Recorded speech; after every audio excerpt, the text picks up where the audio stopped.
आज हम रीजनिंग का प्रैक्टिस सेट 10वां देखेंगे। यदि आप एसएससी, रेलवे या अदर किसी भी स्टेट एग्जाम्स की तैयारी कर रहे हो तो ये प्रैक्टिस सेट आपके लिए काफ़ी इंपॉर्टेंट है।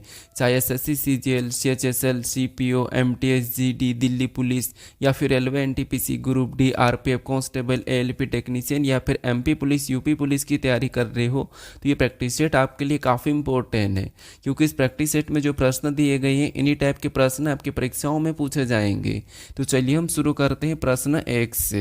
हमें यहाँ पर पहला प्रश्न दिया है। प्रश्न ने कहा कि इनमें से कौन सा विकल्प दूसरे शब्द युग्म में ठीक उसी प्रकार संबंधित है जिस प्रकार पहले शब्द युग्म के शब्द आपस में संबंधित थे।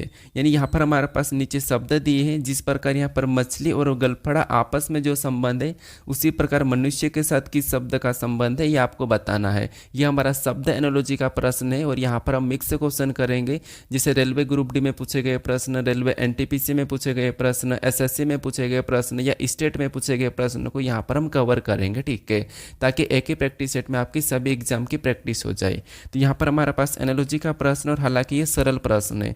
यहाँ पर हम पता करेंगे कि सबसे पहले यहाँ पर मछली और गलफड़ा का आपस में क्या संबंध है, यानी कि जिस प्रकार यहाँ पर मछली और गलफड़ा का जो आपस में संबंध है उसी प्रकार हम फिर यहाँ पर मनुष्य के साथ बताएंगे, ठीक है। तो ये तो आसान है। जैसे यहाँ पर देखिए कि मछली का संबंध किससे, गलफड़ा से। यानी यहाँ पर अगर हम देखेंगे तो मछली किससे सांस लेती है, तो आप कहोगे मछली गलफड़ा से सांस लेती है। तो उसी प्रकार हम यहाँ पर बताएंगे कि मनुष्य किससे सांस लेता है। तो मनुष्य आपको पता होगा ये फेफड़े से सांस लेता है, तो मनुष्य का संबंध सेम तरीके से किससे हो जाएगा, फेफड़े से हो जाएगा। तो ऑप्शन में देखेंगे तो ऑप्शन नंबर डी में दिया है, ऑप्शन नंबर डी हमारा यहाँ पर सही जवाब होगा, ठीक है। तो आपको बस यहाँ पर समान संबंध का पता करना है एनालॉजी में। अब चलिए हम बढ़ते हैं प्रश्न 2 पे। अब 2 नंबर का प्रश्न दिया है। प्रश्न यहाँ पर करा कि यदि यूरोप को AQNKLA के रूप में कोडित किया जाता है तो यहाँ पर रसिया को कोड क्या होगा ये आपको बताना है, यानी कि रसिया का कोड क्या होगा ये आपको बताना है। ये हमारा कोडिंग डिकोडिंग का प्रश्न है। यहाँ पर हमारा पास लेटर का कोड लेटर दिया है। तो सबसे पहले आपको यहाँ पर पता करना कि यहाँ पर यूरोप को यहाँ पर AQNKLA कैसे लिखा है, फिर उसी प्रकार आपको यहाँ पर रसिया का बताना है। तो पता कीजिए, आपको पता है लेटर का कोड लेटर, इसका मतलब यहाँ पर अल्फ़ाबेट में या तो माइनस हुआ होगा या प्लस हुआ होगा या फिर इनका अपोजिट लिखा होगा, ठीक है। यहाँ पर इन 3 चीज़ों का होता है। उसके बाद आपको पता होगा या तो आगे से होगा या पीछे से होगा या फिर यहाँ पर क्रॉस भी कर सकता है, ठीक है, लेकिन माइनस प्लस और अपोजिट ही होता है। तो यहाँ पर देखिए सबसे पहले हम चेक करते हैं, जिससे ए से ई को देखते हैं। तो यहाँ पर देखिए ए से ई मतलब यहाँ पर देखिए ई से ए को देखेंगे। सबसे पहले हम यहाँ पर आगे से देख रहे हैं, तो अगर हम यहाँ पर ई से ए को देखेंगे तो आपको पता होगा ई हमारा 5 नंबर पे, ए हमारा 1 नंबर पे, यानी यहाँ पर कितना माइनस हो रहा है, तो 4 माइनस हुआ है। फिर यहाँ पर यू से क्यू को देखेंगे तो यू हमारा 21 नंबर पे ABCD में, क्यू हमारा 17 नंबर पे, तो इसमें भी -4 हो रहा है। फिर यहाँ पर आर से एन को देखेंगे तो आर हमारा 18 नंबर पे, एन हमारा 14 नंबर पे, तो इसमें भी 4 माइनस हो रहा है। फिर यहाँ पर ओ से के को देखेंगे तो ओ 15 पे, के 11 पे, यानी यहाँ पर भी ABCD में 4 माइनस हुआ है। फिर यहाँ पर P से L को देखेंगे तो P 16 पे, L 12 पे, यानी यहाँ पर भी 4 माइनस हो रहा है। E से A देखेंगे तो यहाँ पर भी 4 माइनस हो रहा है। मतलब यहाँ पर हमारे पास पैटर्न क्या मिला है, लॉजिक क्या है, तो 4 माइनस किया है। तो इसी तरीके से यहाँ पर रसिया का बताने के लिए हम क्या करेंगे, 4 माइनस करेंगे। तो सबसे पहले R में 4 माइनस करेंगे तो यहाँ पर क्या आ जाएगा, तो आपको हो गया R 18 पे, तो 4 - 14 और 14 नंबर पे N आता है। फर्स्ट में N देखेंगे तो ऑप्शन नंबर सी में नहीं है, तो ऑप्शन नंबर सी को हम हटा सकते हैं। उसके बाद U हमारा 21 पे आता है, 21 में से 4 माइनस करेंगे तो 17 और 17 नंबर पे आपको पता होगा Q आएगा। तो NQ ऑप्शन में देखिए ऑप्शन नंबर डी में दिया है, तो ऑप्शन नंबर डी हमारा यहाँ पर सही जवाब होगा। आपको यहाँ पर पूरा भी चेक करने की ज़रूरत नहीं है, क्योंकि हमने यहाँ पर प्रॉपर यहाँ पर हमने पैटर्न का पता किया, लॉजिक का पता किया, तो यहाँ पर भी 4 माइनस ही होगा, ठीक है। तो हमने यहाँ पर 2 लेटर का पता किया और ऑप्शन एलिमिनेट करके हमने ऑप्शन नंबर डी लगाया है। चाहो तो यहाँ पर भी देखिए एस हमारा 19 पे आता है, 19 में से 4 माइनस करेंगे तो यहाँ पर 15 नंबर पे ओ आता है, और यहाँ पर डबल ए से और वहाँ पर भी डबल ओ दिया, तो यहाँ पर डबल ओ मतलब ऑप्शन नंबर डी हमारा यहाँ पर सही होगा, ठीक है। चाहो तो आप यहाँ पर चेक कर लीजिए, लेकिन उतना समय नहीं लेना चाहिए। अब बढ़ते हैं प्रश्न 3 पे। अब 3 नंबर का प्रश्न दिया है। प्रश्न क्या कह रहा है, प्रश्न कह रहा है कि निम्नलिखित श्रृंखला में अगले स्थान पर आने वाली संख्या ज्ञात करें। यानी यहाँ पर हमारे पास संख्याओं की एक श्रृंखला श्रेणी दी है, इसी में एक प्रश्नवाचक चिन्ह दिया है, यहाँ पर कौन सी संख्या आएगी ये आपको बताना है। तो ये हमारा संख्या श्रृंखला वाला प्रश्न है। तो सबसे पहले क्या करेंगे हम, आपको पता होगा कि श्रृंखला में संख्या को ध्यान से देखते हैं कि संख्या कैसे लिखी है। तो यहाँ पर लिखा है 6, 10, 18, 34, यानी कि संख्या थोड़ी सी स्पीड में बढ़ रही है। जब संख्या स्पीड में बढ़ती तो हम क्या करते हैं, वहाँ पर गुणा करके देखते हैं या अंतर करते हैं। दो ही चीज़ ज़्यादातर काम आती है श्रृंखला में। तो देख लिया, अगर हम गुणा करते हैं मान लो, या अंतर देखते हैं, तो मान लो गुणा कर लेते हैं। अगर हम यहाँ पर 6 का क्या करेंगे, कितना गुणा करेंगे कि 10 आ जाएगा।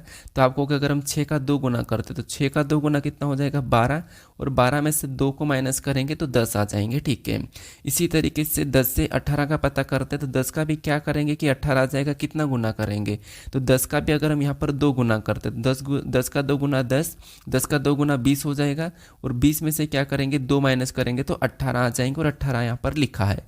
उसी तरीके से आगे देखिए, 18 का भी 2 गुना करेंगे तो आपको पता होगा 18 का 2 गुना कितना होगा, 36।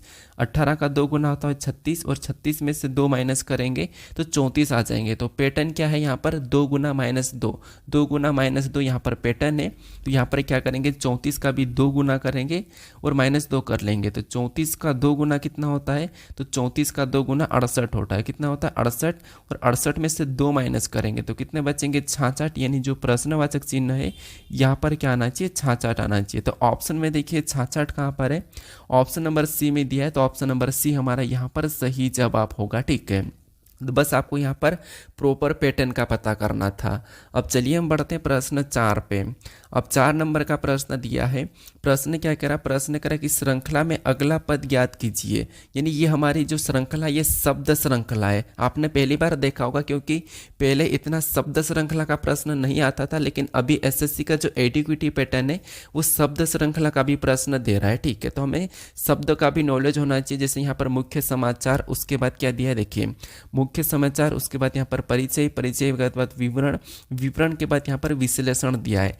तो इनका हमें सभी का पता होना चाहिए। उसके बाद हमें अगला बताना। तो बताइए यहाँ पर हम कैसे क्या आएगा जो प्रश्नवाचक चिन्ह। तो ये श्रृंखला तो है, लेकिन शब्द वाली है। तो शब्द वाले में भी हमें क्या करना होगा, थोड़ा सा नॉलेज होना चाहिए, और फिर उसके हिसाब से हमें पैटर्न का पता करना। ठीक है, तो यहाँ पर देखिए एडीक्विटी पैटर्न के हिसाब से तो आपको पता है कि प्रश्न अभी सरल ही आ रहे हैं, लेकिन फिर भी जैसे शब्द के देखने को मिल रहे हैं, या फिर आपको पता होगा कि 2 गुणे 2 अगर 20 लिखा है, ऐसे भी प्रश्न देखने को मिल रहे हैं। ठीक है, हालांकि मैंने पूरे चैप्टर के प्रश्न ऐड किया हूँ, जैसे एसएससी को देखते हुए, रेलवे को देखते हुए, या फिर मैंने स्टेट एग्जाम को भी देखते हुए मैंने देखा है। ठीक है, बाकी देखिए अगर आपको इस क्लास का PDF चाहिए तो टेलीग्राम चैनल पर आपको डाउनलोड कर लेना है। वहाँ पर मैंने दिया हूँ, डिस्क्रिप्शन में लिंक दिया हूँ टेलीग्राम चैनल का, तो वहाँ से आप डाउनलोड कर सकते हो। ठीक है, बाकी देखिए मैंने कैलेंडर पर वीडियो बना दिया हूँ, आज वो अपलोड हो जाएगा लगभग 4 से 5 बजे, तो उसे भी आप देख लीजिए। ठीक है, तो यहाँ पर देखिए सबसे पहले समझेंगे, जैसे यहाँ पर मुख्य समाचार दिया है। मुख्य समाचार मतलब आपको पता कि मेन कोई ऐसा समाचार है। ठीक है, उसका सबसे पहले तो परिचय दिया, परिचय के बाद उसका विवरण किया, विवरण के बाद उसका विश्लेषण किया। अब विश्लेषण करने के बाद क्या होता है, तो आपको पता होगा कि एक समाचार है। ठीक है, उसका हमने परिचय दिया, परिचय देने के बाद उसका हमने विवरण किया, विवरण के बाद उसका विश्लेषण भी किया, विश्लेषण के बाद उसका मतलब क्या मतलब परिणाम निकलता, परिणाम को हम क्या कहते हैं, यानी कि परिणाम को या फिर उसका निष्कर्ष क्या निकल रहा है। तो यहाँ पर जो स्थान है, यहाँ पर क्या आना चाहिए, निष्कर्ष आना चाहिए। और निष्कर्ष ऑप्शन में देखेंगे तो ऑप्शन नंबर बी में दिया है। तो ऑप्शन नंबर बी हमारा यहाँ पर क्या होगा, सही जवाब होगा। ठीक है, सूचकांक नहीं होगा, अध्याय नहीं होगा, लेखक नहीं होगा। ठीक है, ऑप्शन नंबर बी हमारा यहाँ पर सही होगा। अब चलिए हम बढ़ते हैं प्रश्न 5 पे। अब 5 नंबर का प्रश्न दिया है। प्रश्न कह रहा है कि निम्नलिखित आकृति में कितनी सीधी रेखाएं हैं, यानी आपको इस आकृति में कितनी सीधी रेखाएं ये आपको बताना है। और ये प्रश्न एसएससी दिल्ली पुलिस में पूछा प्रश्न था। ठीक है, पूछा गया है, अभी 2025 की जो एग्जाम हुई थी दिल्ली पुलिस में पूछा प्रश्न। तो यहाँ पर आपको ना त्रिभुज बताना, ना वर्ग बताना, आयत बताना, आपको यहाँ पर बताना कि सीधी रेखा कितनी है। सीधी रेखा का मतलब आपको पता होगा कि जैसे कोई रेखा है, ठीक है, ये ऐसी सीधी है या ऐसी सीधी या ऐसी सीधी, बस सीधी होना चाहिए कि ये सीधी रेखा कितनी है, ना कि इसको और इसको रेखा नहीं कहते, सीधी रेखा इसको नहीं कहते हैं।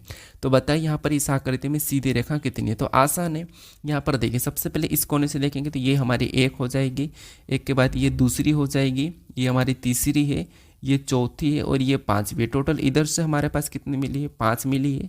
उसके बाद ऊपर से देखिए, जहाँ से देखेंगे तो 1 हमारी ये वाली है, ये दूसरी है, ये तीसरी है, ये चौथी है, ये 5वीं, तो 5 इधर से भी है उसके बाद एक और हमें ये आड़ी दिख रही है, तो ये भी एक सीधी रेखा ही है, ठीक है। तो एक ये है, तो एक ये हो जाएगी, इनको आपस में प्लस कर लेंगे तो यहाँ पर 11 हो जाएंगे। यानी कि सीधी रेखा कितनी है टोटल इस आकृति में, 11 है।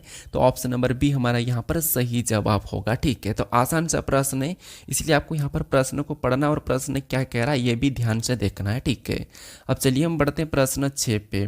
अब 6 नंबर का प्रश्न दिया है, प्रश्न करें कि प्रश्न आकृति के सामने रखे जाने पर छायांकित भाग के सामने कौन सी सही छवि बनेगी, ठीक है। कौन सी सही छवि बनेगी ये आपको बताना। तो मतलब यहाँ पर हमारे पास ये वाला एक लाइन दिख रही है, ये दर्पण है, ठीक है। इसको इस साइड रखें, मतलब इसकी आकृति इस साइड कैसी बनेगी, इसकी छाया इस साइड कैसे बनेगी ये आपको बताना। तो बताइए, यहाँ पर तो मैंने बता रखा कि जब भी आपको दर्पण प्रतिबिंब को प्रश्न को सोल्व करना है उसमें जल भी आता है और एक ये वाला आता है, ठीक है। तो गलती निकाल के सोल्व करना होता है। जैसे इसकी जो प्रतिबिंब है वो इस साइड बनेगी, इस साइड बनेगी मतलब गोल तो रहेगा ही रहेगा, ठीक है। गोल तो ये वैसा की वैसा रहेगा, और इसमें जो बीच में क्रॉस है वो भी वैसा की वैसा रहेगा, ठीक है। और इधर वाले हिस्से जो काले हैं इन पे तो कोई प्रभाव पड़ेगा ही नहीं, स्टार भी वैसा की वैसा रहेगा। और ये इस जो आकृति यहाँ पर दिखाई दे रही है वो वैसी की वैसी यहाँ पर भी दिखाई देगी, कोई भी प्रभाव नहीं पड़ेगा, ठीक है। कोई भी प्रभाव नहीं पड़ेगा। तो हम यहाँ पर ऐसी आकृति सेम ऑप्शन में देख लेते हैं। देखिए, अगर आप गलती भी निकालोगे तो क्या स्टार नीचे की ओर जाएगा, नहीं जाएगा, ऑप्शन नंबर ए नहीं होगा। क्या स्टार ब्लैक होगा, ब्लैक क्यों होगा, क्योंकि छाया में कभी भी उनका कलर या ये चीज़ें चेंज नहीं होती है, ठीक है। तो ये भी नहीं हो सकता है। उसके बाद नीचे वाला जो त्रिभुज है वो भी काला नहीं होगा, तो ये भी नहीं होगा, ठीक है। और वैसे भी वैसा कोई प्रभाव पड़ना ही नहीं था, तो सेम आकृति ऑप्शन नंबर बी में है। ऑप्शन नंबर बी हमारा यहाँ पर सही जवाब होगा। बस आपको देखिए, अगर रीजनिंग में अच्छे नंबर लाना है, रीजनिंग को अच्छा करना है, तो आपको यहाँ पर चैप्टर को ज़्यादा पढ़ने से बजाय आपको चैप्टर एक बार पढ़ने के बाद आपको क्या करना होगा, प्रैक्टिस करना, ठीक है। क्या करना, प्रैक्टिस पे प्रैक्टिस, प्रैक्टिस पे प्रैक्टिस। आपको रोज़ के 30 से 40 क्वेश्चन लगाना है। जैसे मैं आपको यहाँ पर 25 क्वेश्चन करवा रहा हूँ, तो वो भी आपको हर चैप्टर से करवा रहा हूँ, तो आपको हर चैप्टर के प्रश्न को लगाना है, ठीक है। और PYQ, जैसे मैं यहाँ पर PYQ दे रहा हूँ आपको। अब मैंने यहाँ पर डेट नहीं डाली है, क्योंकि आपको पता है कि कुछ एग्जाम में डेट नहीं डाली जाती है, डेट डालने से मना भी किया। तो मैंने सोचा कि आपको डायरेक्ट बता दूं, उसमें मैं ये रख दूं कि जैसे ग्रुप डी के प्रश्न हैं, NTPC के भी और SSC GD के और UP पुलिस के भी है, ठीक है। इसमें मिक्स क्वेश्चन है, बाकी इसमें CPO और बाकी ये भी है, लेकिन मेन इन एग्जाम को टारगेट करते हुए मैंने यहाँ पर रखा हूँ, ठीक है। अब बढ़ते हैं प्रश्न 7 पे। अब 7 नंबर का प्रश्न दिया है, प्रश्न यहाँ पर कह रहा है कि अंग्रेजी वर्णमाला में H और P के ठीक बीच में कौन सा अक्षर आता है, ठीक है। यानी कि अंग्रेजी वर्णमाला जैसे A से Z तक है, उसमें H और P के बीच कौन सा अक्षर आता है ये आपको बताना, ठीक है। तो आसान सा, यहाँ पर देखिए ये H है और ये हमारे पास P है, इनके बीच कौन से अक्षर आएगा ये आपको बताना। तो हम आगे लिख लेते हैं। जैसे यहाँ पर देखिए H के बाद क्या आएगा, तो H के बाद I आएगा, I के बाद J आएगा, J के बाद K आएगा, K के बाद L, एल के बाद एम, एम के बाद एन, एन के बाद ओ, ठीक है। ये इनके बीच में, ठीक है। तो इनके बीच में कौन सा अक्षर आता ये आपको बताना। तो इनके बीच में कौन सा आएगा, तो आपको होगा यहाँ पर ये 4 हो जाएंगे और यहाँ पर ये 4 हो जाएंगे, ठीक है। तो इनके बीच में जो आ रहा है वो कौन सा आ रहा है, एल आ रहा है, ठीक है। बीच में कौन सा आ रहा है, एल आ रहा है, क्योंकि बीचों बीच का पूछा है, ठीक है। तो बीच में एल आ रहा है। तो एल ऑप्शन में देखिए कहाँ पर है, ऑप्शन नंबर सी में दिया है। तो ऑप्शन नंबर सी हमारा यहाँ पर सही जवाब होगा। तो आपको बस प्रश्न को समझते हुए सोल्व करना, यहाँ पर कोई इतना खास नहीं है, आसान सा है, ठीक है। अब बढ़ते हैं प्रश्न 8 पे। अब 8 नंबर का प्रश्न दिया है, प्रश्न यहाँ पर कह रहा है कि यदि $5 बराबर 27 और यहाँ पर कह रहा है कि $7 बराबर 64, तो यहाँ पर $6 बराबर क्या है ये आपको बताना। मतलब $6 का क्या है ये आपको बताना। तो ऐसे प्रश्न अभी एडिक्यूटिव पैटर्न पे पूछ रहे हैं, ठीक है। तो यहाँ पर क्या होता है कि सबसे पहले हमें देखना होता है कि जैसे यहाँ पर $5 बराबर 27 कैसे लिखा है, $7 बराबर 64 कैसे लिखा है, इनका पता करके आपको क्या करना होगा, सेम तरीके से $6 का बताना। तो सबसे पहले 27 और 64 का पता कीजिए। हालांकि आपने क्यूब और स्क्वायर याद करा होगा, तो यहाँ पर आपको सीधे सीधे दिख रहा है कि जैसे ये 27 ये क्या है, 3 का घन है, 64 4 का घन है, ठीक है। तो इनमें से अगर हम यहाँ पर 5 में से 2 को माइनस करते हैं, माइनस करेंगे तो कितने बचेंगे, तो माइनस करेंगे तो 3 बचेंगे, और 3 का क्या करते हैं, घन करते हैं, ठीक है। यहाँ पर 5 में से 2 माइनस करेंगे तो 3 बचेंगे, और यहाँ पर मैं 3 का घन करता हूँ तो 3 का घन कितना होता है, तो 3 का घन होता है 27। कितना होता है 27, और 27 यहाँ पर दिया है। सेम तरीके से यहाँ पर भी देखिए 7 में से 3 को माइनस करेंगे तो कितने बचेंगे 4, और 4 का भी यहाँ पर घन करेंगे तो 4 का घन कितना होता है, तो 4 का घन 64 होता है, और 64 भी यहाँ पर दिया है। तो आपको यहाँ पर लॉजिक पता चल चुकी होगी कि माइनस करके घन करना है।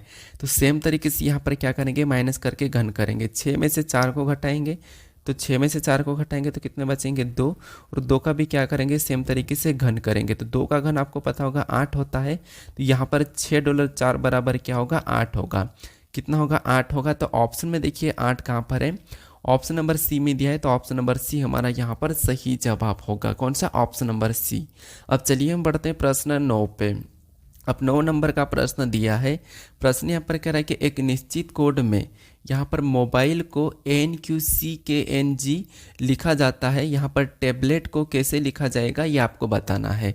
ये भी हमारा कोडिंग डिकोडिंग का, और यहाँ पर भी लेटर का कुछ लेटर ही है, ठीक है। हालांकि आपको कोडिंग डिकोडिंग के प्रश्न ज़्यादा देखने को मिलते हैं एग्जाम में, 3 से 4।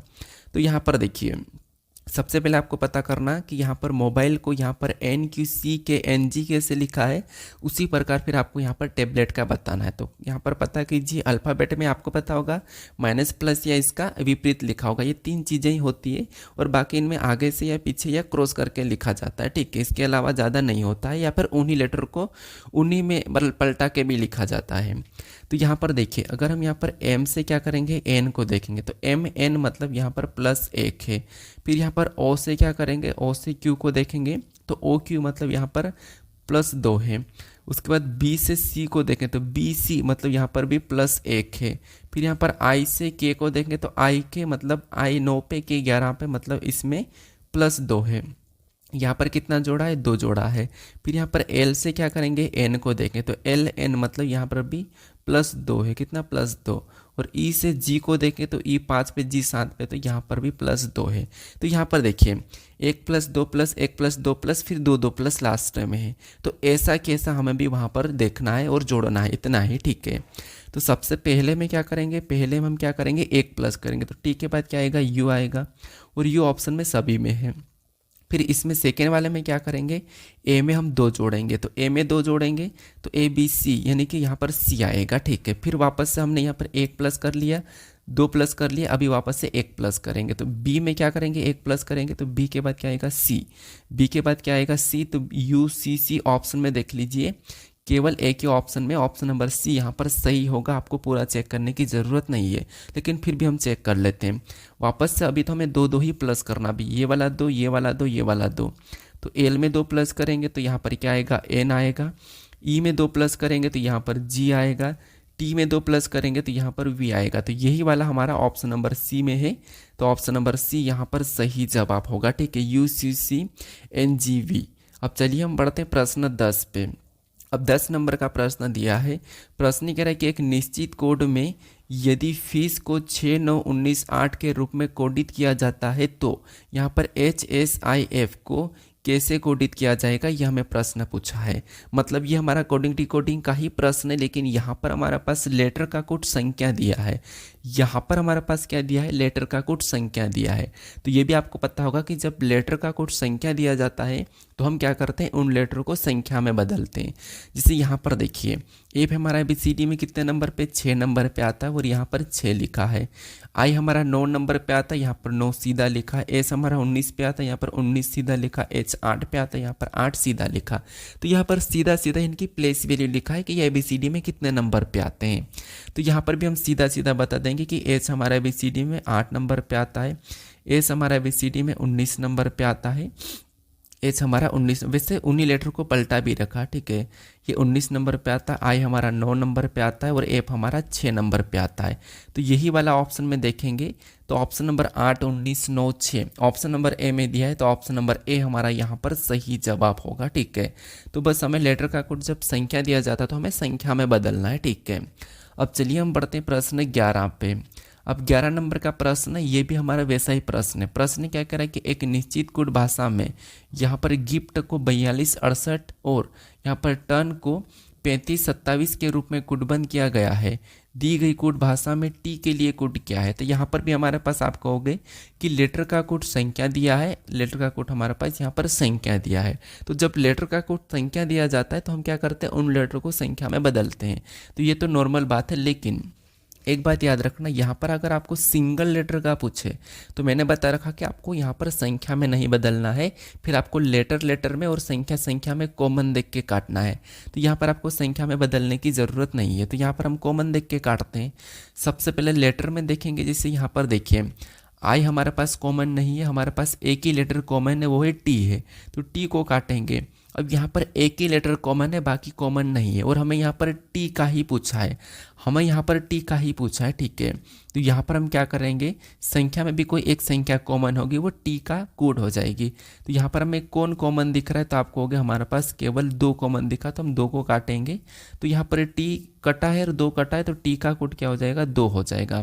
तो ऑप्शन में देखिए ऑप्शन नंबर सी में दिया है, तो ऑप्शन नंबर सी हमारा यहाँ पर सही जवाब होगा। तो इस टाइप के प्रश्न मैंने काफ़ी सारे प्रैक्टिस सेट में करवाया भी, ठीक है। पिछले मैंने 9 प्रैक्टिस सेट करवा दिए हैं, अगर कोई स्टूडेंट ने नहीं देखा है तो उन्हें भी आप देख लीजिए एक एक करके, भले आप स्पीड बढ़ा लीजिए, 2x कर लीजिए, ठीक है। क्योंकि अगर आपको समझ में आ रहा, आप प्रैक्टिस कर रहे हो, तो थोड़ा सा 2x में देख लीजिए, और बाकी अगर आप थोड़े से नए हो तो कोई बात नहीं, आप समझिए, ठीक है। मैं वैसे हर किसी प्रश्न को समझा रहा हूँ, अगर आपको ऐसा ही प्रश्न अगर और इससे अलग वैल्यू चेंज वाला देखने को मिलेगा ऐसा कि ऐसा, तो आप उसे भी इस तरीके से आसानी से कर लोगे, चाहो तो आप करके देख लेना है, ठीक है। अब बढ़ते हैं प्रश्न 12 पे। अब 12 नंबर का प्रश्न दिया है, प्रश्न करा कि यदि प्रतिशत का अर्थ गुणा और यहाँ पर @ का अर्थ भागित और हैश का अर्थ प्लस और डॉलर का अर्थ माइनस है तो मूल्यांकन कीजिए। मतलब हमारे पास यहाँ पर व्यंजक दिया है, मतलब समीकरण दिया है, जिसमें हमारा चिन्ह दिया है। चिन्हों में हमें क्या करना होगा, यहाँ पर देखिए प्रतीक दिया, प्रतीक में हमें चिन्हों को रख के क्या करना है, सोल्व करना है। तो सबसे पहले देखिए, सबसे पहले हम यहाँ पर क्या करेंगे, तो यहाँ पर हमारा पास देखिए कि जैसे इंकानो दिया, तो हम सबसे पहले इंकानो को लिखते हैं, और इंकानो के बाद क्या दिया है, तो इंक्याने के बाद यहाँ पर हमारे पास @ दिया, और @ का अर्थ यहाँ पर क्या दिया, भागित दिया है। तो यहाँ पर हम क्या करेंगे, भागित का चिन्ह लगाएंगे और अगली संख्या 7 को उतारेंगे। फिर हमें यहाँ पर प्रतिशत दिया है, और प्रतिशत का अर्थ इसने गुणा कहा, तो यहाँ पर क्या करेंगे, अगला हम प्रतिशत की जगह गुणे का चिन्ह लगा लेंगे और अगली संख्या लिखेंगे 6 को। फिर अगला हमारे पास हैश है, और हैश का अर्थ यहाँ पर प्लस का, यहाँ पर क्या करेंगे, हैश की जगह प्लस लगाएंगे और अगली संख्या यहाँ पर हम 34 को लिख लेंगे। अगला हमारे पास डॉलर है, और डॉलर का अर्थ यहाँ पर माइनस का, तो यहाँ पर हम माइनस लगाएंगे और अगली संख्या 22 को उतार लेंगे, ठीक है। अब इस समीकरण को क्या करेंगे, बोर्डमास रूल पे सोल्व कर लेंगे। तो सबसे पहले भाग देंगे, फिर गुणा, फिर प्लस, फिर माइनस। तो यहाँ पर भाग देंगे, तो यहाँ पर 7 का इंकानों में भाग देंगे, तो यहाँ पर 13 बार में जाएगा, 13 7 51। ऊपर से क्या करेंगे, गुणा 6 उतारेंगे, प्लस का 34 भी उतार लेंगे। हालांकि डायरेक्ट कर सकते हैं, लेकिन मैं यहाँ पर स्टेप बाय स्टेप बता रहा हूँ, ठीक है। अब यहाँ पर क्या करेंगे, वापस से हम गुणा करेंगे, तो 13 आपको पता होगा 78 होता, तो यहाँ पर 78 आ जाएगा, क्या आ जाएगा, 78 आएगा गुणा करने पर। क्या करेंगे, यहाँ पर प्लस 34 उतारेंगे और माइनस 22 उतार लेंगे। फिर से हम क्या करेंगे, वापस से प्लस करेंगे, तो 8 और 4 कितने हो जाएंगे, 12, 12 का 2, हासिल का 1, 7 3 10 11। यहाँ पर सब दोनों को जोड़ने पर 78 और 34 112 हो रहे हैं। ऊपर से क्या करेंगे, यहाँ पर 22 को उतार लेंगे, -22 से अब यहाँ पर माइनस करेंगे, तो 112 में से 22 को माइनस करते हैं, तो आपको पता होगा यहाँ पर कितने बचेंगे, तो कितने 90 बचेंगे, कितने 90 बचेंगे। तो टोटल हमारे पास सोल्व करने पर कितना आया है, समीकरण को 90 आया है। क्या ऑप्शन में 90 दिया है, तो ऑप्शन नंबर बी में दिया है, तो ऑप्शन नंबर बी हमारा यहाँ पर सही जवाब होगा, ठीक है। तो कुछ नहीं करना, आपको यहाँ पर प्रतीक की जगह चिन्हों को रख के समीकरण को सोल्व कर लेना था, ठीक है। तो ऑप्शन नंबर बी हमारा यहाँ पर सही जवाब होगा। अब चलिए हम बढ़ते प्रश्न 13 पे। अब 13 नंबर का प्रश्न दिया है, प्रश्न यहाँ पर क्या कह रहा है, देखिए सबसे पहले हमें यहाँ पर p - q का अर्थ है कि p q की मात्रा है, ये हमें इसका अर्थ दिया है, ठीक है। और हमें कह रहा है कि यदि यहाँ पर अब यदि n - m - n गुणे t + z, तो निम्नलिखित में से कौन सा सत्य नहीं है, ये आपको बताना। मतलब देखिए सबसे पहले तो आपको पता करना है कि इनका रिलेशन क्या है, इनमें आपस में क्या रिलेशन है, ठीक है। तो यहाँ पर हम रिलेशन का पता करते हैं। सबसे पहले देखिए इन दोनों में हम रिलेशन देखेंगे m और n के बीच। तो यहाँ पर कौन सा चिन्ह है, तो आपको हो गया माइनस का है, और माइनस का अर्थ क्या कह रहा है कि p - q का अर्थ है कि p q की मात्रा है, पी क्यू की मात्रा है, जहाँ पर माइनस है वहाँ पर पी क्यू की मात्रा है, वैसे की वैसे यहाँ पर भी हम एन, यहाँ पर एम एन की मात्रा बोलेंगे, ठीक है। यहाँ पर कभी कभी पी क्यू है तो यहाँ पर क्यू पी हो जाता, पलट भी जाता है, तो वो भी आप ध्यान रखना। तो यहाँ पर देखिए पी माइनस क्यू का अर्थ क्या है, पी क्यू की मात्रा है, तो यहाँ पर भी एम एन की मात्रा हो जाएगी। एम क्या हो जाएगी, तो एम एन की मात्रा हो जाएगी। तो यहाँ पर एम को क्या करेंगे, एन की मात्रा है तो एन को नीचे लिखेंगे, क्योंकि एम एन की मात्रा है तो ये इसकी संतान होगी एन। तो एम कौन है, एन की मात्रा है, एन की मात्रा कौन है, एम है, तो यहाँ पर हम माइनस लगा लेंगे। फिर हम इन दोनों में देखेंगे तो यहाँ पर कौन सा चिन्ह है, गुणे का चिन्ह है। और गुणे का अर्थ क्या कह रहा है कि पी गुणे क्यू का अर्थ है, पी गुणे क्यू का अर्थ है कि पी क्यू का पिता है, पी क्यू का पिता है, तो यहाँ पर भी एन टी का पिता हो जाएगा। ये जो एन है वो टी का पिता होगा, तो ये पिता है तो यहाँ पर हम प्लस लगाएंगे। और किसका पिता है, टी का पिता है, तो टी को हम क्या करेंगे, नीचे लिखेंगे, क्योंकि ये टी इसकी संतान है तब ये इसका पिता है, ठीक है। तो टी को नीचे लिखेंगे। उसके बाद यहाँ पर टी, यहाँ पर इसमें इन दोनों में देखेंगे टी और जेड के बीच में, तो यहाँ पर प्लस का अर्थ है। और प्लस का अर्थ क्या है, प्लस है तो प्लस का अर्थ पी प्लस क्यू का अर्थ है कि पी क्यू की पुत्री है, पी क्यू की पुत्री है, तो वैसे यहाँ पर भी टी जेड की पुत्री हो जाएगी। टी क्या हो जाएगी, जेड की पुत्री हो जाएगी, तो ये पुत्री है तो यहाँ पर हम माइनस लगाते हैं। और किसकी पुत्री है, जेड। अब ये ऑलरेडी एन की संतान है, मतलब तो इसका मतलब ये है कि ये इसका पिता है और ये जेड की पुत्री है, तो इसका मतलब ये कि जेड एन की पत्नी हो जाएगी, ठीक है। तब जाके ये इसकी कौन हो जाएगी, पुत्री होगी, ठीक है, क्योंकि जेड की पत्नी होगी, क्योंकि ऑलरेडी एन की संतान कौन है, टी है, तो इसीलिए जेड 100% एन की पत्नी होगी। अब यहाँ पर हमें बताना है कि तो निम्नलिखित में से कौन सा सत्य नहीं है, यानी कि हमें विकल्प में देखना है कि कौन सा सत्य नहीं है। सत्य नहीं है ये हमें ऑप्शन में देखना है। तो ऑप्शन में देखिए, सबसे पहले तो यहाँ पर देखिए एन जेड की पत्नी है, क्या एन जेड की पत्नी है, नहीं है, मतलब ये हमें सत्य नहीं दिख रहा, तो यही वाला सही हो जाना चाहिए, ठीक है, क्योंकि एन जेड की पत्नी नहीं है, क्योंकि जेड एन की पत्नी है, एन नहीं है, एन तो पति है, तो ये सत्य नहीं है, तो यही वाला सही होना चाहिए। लेकिन हम ऑप्शन बी और सी और डी को भी चेक कर लेते हैं। ऑप्शन बी कह रहा है कि एम जेड की सास है, एम क्या कह रहा है, मतलब एम जेड की सास है, तो एम जेड की सास है क्या, तो हाँ ये पति की माता, इसका मतलब सास है, तो ये तो सही है, ये तो सत्य है, ठीक है। उसके बाद टी एम की पोती है, तो टी एम की पोती है, तो ये भी बात सही है कि टी एम की पोती है। टी एन की बेटी है, तो टी एन की बेटी, ये भी बात सही है, मतलब ये बाकी सभी की सभी सत्य है, ये वाला सत्य नहीं है, तो यही हमारा यहाँ पर क्या होगा, सही जवाब होगा, क्योंकि यहाँ पर कहा था कि सत्य नहीं है, ये देखना था। तो ऑप्शन नंबर ए हमारा यहाँ पर सही जवाब होगा। अब बढ़ते हैं प्रश्न 14 पे। अब 14 नंबर का प्रश्न दिया है। प्रश्न यहाँ पर करा कि नासिक में सेमिनार सूरत में सेमिनार के 2 दिन बाद हुआ था। इंदौर का सेमिनार सूरत में सेमिनार से 3 दिन पहले हुआ था। अगर इंदौर में सेमिनार 8 अप्रैल को हुआ था तो नासिक में सेमिनार कब हुआ था, ये प्रश्न पूछा। ये एसएससी सीपीओ का प्रश्न है और ये सेमिनार वाले प्रश्न हर शिफ्ट में पूछे थे, ठीक है। तो यहाँ पर देखिए, सबसे पहले आपको क्या करना है कि यहाँ पर क्या करा, प्रश्नों को पढ़ो और यहाँ पर जिस जिस तरीके से कहा वैसे ही सोल्व करना है। देखिए ध्यान से देखना। सबसे पहले क्या करा, यहाँ पर नासिक में सेमिनार सूरत में सेमिनार के 2 दिन बाद हुआ था, यानी कि मान लो ये सूरत है, ठीक है, मैं यहाँ पर सूरत का एस ले लेता हूँ, ये सूरत है। अब सूरत का सेमिनार, ठीक है, ये सूरत है, ये सूरत का सेमिनार पता नहीं कब हुआ, हमें नहीं पता डेट, ठीक है, लेकिन नासिक में सेमिनार सूरत में सेमिनार के 2 दिन बाद हुआ था, तो 1 दिन ये हो गया, 1 दिन, इसके बाद और बाद वाला इधर लिख रहे हम 1 दिन, 2 दिन बाद किसका हुआ था, तो 2 दिन बाद नासिक का हुआ था, 2 दिन बाद किसका हुआ था, नासिक का हुआ था। ये कौन है, सूरत है, ये सूरत का सेमिनार हो गया, पता नहीं किस तारीख हुआ था, लेकिन इसके 2 दिन बाद किसका हुआ, नासिक का हुआ, तो ये 2 दिन बीच में, ठीक है, ये 2 दिन बीच में है, 2 दिन बाद हुआ था, तो ये नासिक का हुआ है।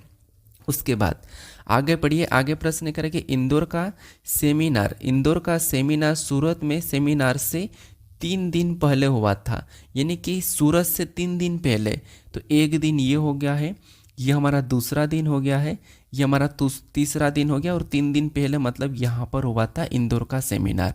इंदौर का सेमिनार यहाँ पर हुआ था, ठीक है। इंदौर का मैं आई ले रहा हूँ, एस मतलब सूरत और एन मतलब नासिक। अब यहाँ पर प्रश्न करा कि अगर इंदौर में सेमिनार 8 अप्रैल को हुआ था, यानी कि 8 अप्रैल को हुआ, तो यहाँ पर नासिक में सेमिनार कब हुआ था। तो सबसे पहले यहाँ पर देखिए कि इंदौर का सेमिनार कब हुआ था, 8 अप्रैल को हुआ था।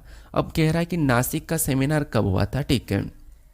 नासिक का सेमिनार कब हुआ था, 8 के बाद यहाँ पर क्या 9, 10, 11, 12, 13, इसका मतलब 3 दिन बाद हुआ था, ठीक है। मतलब यहाँ पर देखिए कि जैसे ये इंदौर और यहाँ पर नासिक है, ठीक है। यहाँ पर देखिए सूरत का सेमिनार 2 दिन बाद हुआ था, तो यह पहला दूसरा यानी कि यहाँ पर नासिक आ जाएगा, यहाँ पर क्या आ जाएगा, तो यहाँ पर हमारे पास नासिक आ जाएगा और इंदौर यहाँ पर आएगा, ठीक है। इंदौर यहाँ पर आएगा। तो यहाँ पर देखिए इंदौर का सेमिनार कब हुआ था, तो इंदौर का सेमिनार 8 अप्रैल को हुआ था।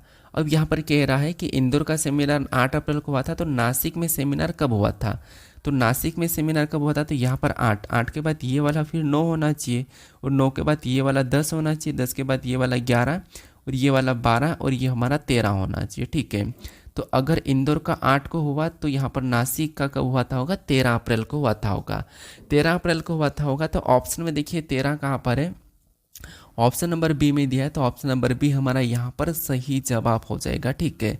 क्या हो जाएगा, ऑप्शन नंबर बी वाला। तो यहाँ पर आपको कुछ इस तरीके से सोल्व करना है। अब बढ़ते हैं प्रश्न 15 पे। अब 15 नंबर का प्रश्न दिया है। प्रश्न क्या कह रहा है, प्रश्न के आपको पता होगा कि यहाँ पर हमें 2 कथन दिए और इनके 2 निष्कर्ष दिए हैं। तो सबसे पहले कथन को समझना है, कथन को सत्य मानना है, फिर उसके बारे में निष्कर्ष क्या कह रहा है हमें ये देखना है। तो कथन को समझिए, डायग्राम से समझेंगे।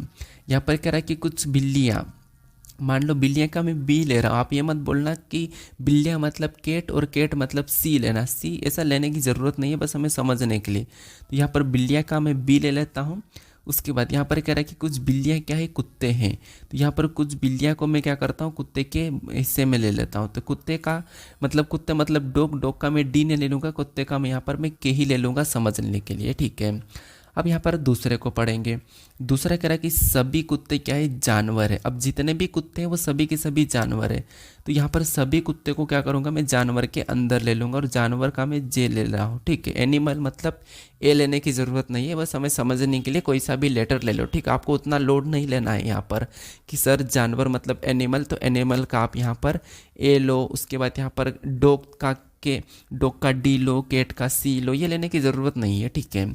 अब हम देखेंगे यहाँ पर कि इसके बारे में निष्कर्ष क्या कह रहा है। तो निष्कर्ष पहले को देखिए, निष्कर्ष पहले को देखिए, हमने यहाँ पर इनको तो समझ लिया। अब पहला निष्कर्ष देखिए, यहाँ पर निष्कर्ष कह रहा है कि कुछ बिल्लियाँ जानवर हैं।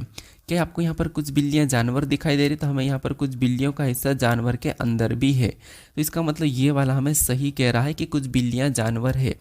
अब दूसरे को देखिए, दूसरा कह रहा है कि सभी बिल्लियाँ जानवर है। क्या यहाँ पर सभी की सभी बिल्लियाँ जानवर दिख रही है, नहीं। यहाँ पर कुछ हिस्सा यहाँ पर जानवर के अंदर नहीं है, कुछ है लेकिन कुछ नहीं है। तो सभी बिल्लियाँ जानवर नहीं लेकिन कुछ है, तो यहाँ पर सभी वाला गलत होगा, कुछ वाला सही होगा। तो यहाँ पर जो निष्कर्ष है केवल हमारा यहाँ पर पहला वाला अनुसरण कर रहा है। तो ऑप्शन में देखेंगे तो ऑप्शन नंबर ए में दिया है, तो ऑप्शन नंबर ए हमारा यहाँ पर सही जवाब होगा। अब चलिए हम बढ़ते हैं प्रश्न 16 पे। अब 16 नंबर का प्रश्न दिया है। प्रश्न करा कि 651 गुणे 709 का मान ज्ञात कीजिए। ये प्रश्न हालांकि मैथ्स का है, लेकिन यहाँ पर आपको पता होगा कि रीजनिंग वाले सेक्शन में भी ये प्रश्न दिया था। जैसे कि अभी एसएससी ने जो एडीक्यूटी पैटर्न पे एग्जाम हुई थी उसमें सेक्शन दिया था ए बी सी डी। तो ए मतलब मान लो जीके है, बी में मान लो मैथ्स है, सी में मान लो क्या है रीजनिंग है, और सी डी के बाद मान लो हिंदी है या फिर इंग्लिश है, ठीक है। मान लो ये ऐसा सेक्शन है।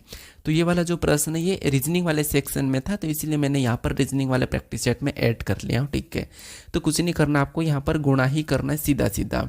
अब गुणा करने में आपको पता ही वो ऐसे प्रश्न क्यों देते हैं, इसलिए देते हैं कि आपका टाइम वेस्ट हो। मतलब आप बड़ा 3 संख्या का गुणा करोगे तो थोड़ा सा समय लगा सकते हो, 1 मिनट लगा सकते हो, कोई 30 सेकंड में कर लेगा, कोई आपको पता है कि चंद 5 सेकंड के अंदर ही कर लेगा।